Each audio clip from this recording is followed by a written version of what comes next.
విజయవాడ కార్పొరేషనే కదా ఇప్పుడు, గుంటూరు కార్పొరేషనే కదా ఇప్పుడు, మంగళగిరి మున్సిపాలిటీనే కదా ఇప్పుడు.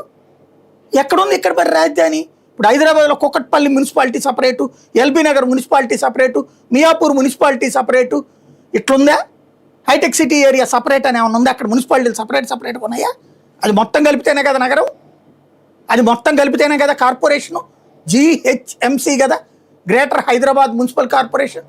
ఇప్పుడు అందులో కొన్ని కార్పొరేషన్లు విడదీస్తున్నారు. జిహెచ్ఎంసీగానే ఉంటుంది, క్యాపిటల్ జిహెచ్ఎంసీలోనే ఉంటుంది. ఆ వేరే కార్పొరేషన్కి పోవట్ల రాజధాని అక్కడ.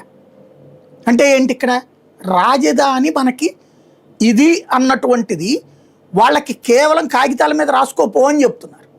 రాసుకుంటే ఏం ప్రయోజనం? ఎక్కడి నుంచి ఎక్కడి దాకా?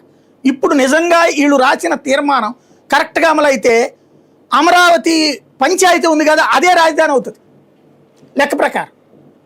నీ పేరు అక్షరాల పేరుతో రాస్తే మన రాష్ట్రంలో ఇప్పుడు అమరావతి అనే పేరు ఉన్నది ఒకే ఒక్క పంచాయతీకి, అదే అమరలింగేశ్వర స్వామి టెంపుల్ ఉన్నటువంటి ఊరు. అదే మన రాజధాని ఇప్పుడు అవ్వాలి వీళ్ళు రాసిన పేరు ప్రకారం అయితే.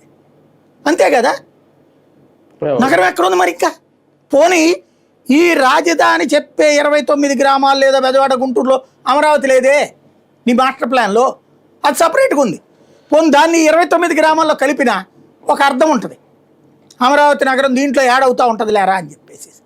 కానీ ఈ రాష్ట్ర రికార్డులో ఉన్న ఏకైక అమరావతి అమరలింగేశ్వర స్వామి టెంపుల్ ఉన్నటువంటిది, దాంట్లో యాడ్ చేశారు తీసుకెళ్ళి 29 గ్రామాలని. అసలు ఎక్కడ అయోమయాన్ని సృష్టిస్తున్నారు?